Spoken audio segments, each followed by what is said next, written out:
కేంద్ర ప్రభుత్వం బంగారం వెండిపై దిగుమతి సుంకాన్ని 15% పెంచుతూ సంచలన నిర్ణయం తీసుకుంది. మే 13 నుంచి అమల్లోకి వచ్చిన ఈ నిర్ణయంతో బంగారం వెండి ధరలు భారీగా పెరగనున్నాయి.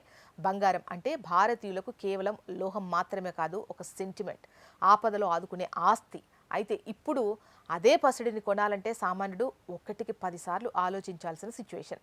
దేశ ఆర్థిక వ్యవస్థను గాడిలో పెట్టేందుకు కేంద్ర ప్రభుత్వం బంగారం వెండిపై దిగుమతి సుంకాలను భారీగా పెంచుతూ సంచలన నిర్ణయం తీసుకుంది. మే 13 నుంచే ఈ కొత్త రేట్లు అమల్లోకి వచ్చాయి.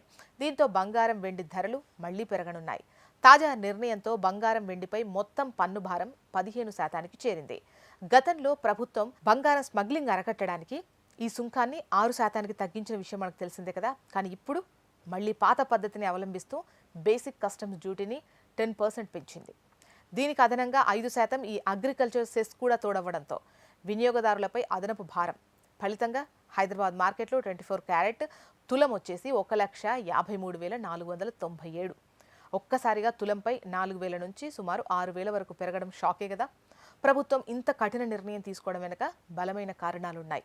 ప్రస్తుతం అంతర్జాతీయ మార్కెట్లో ముడి చమురు ధరలు పెరగడం, దేశీయంగా బంగారం ధరలు అదుపు లేకుండా పెరిగిపోవడంతో మన విదేశీ మారక నిల్వలు కరిగిపోతున్నాయి. దీనివల్ల డాలర్తో పోలిస్తే రూపాయి విలువ ఆల్ టైమ్ కనిష్టానికి పడిపోయింది.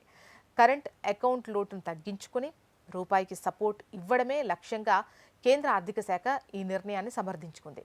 ధరలు ఒక్కసారిగా పెరగడం, పైగా ప్రధాని నరేంద్ర మోదీ ఇటీవల 1 సంవత్సరం పాటు బంగారం కొనుగోళ్లు వాయిదా వేయాలని పిలుపునివ్వడంతో డిమాండ్ తగ్గే సూచనలున్నాయి.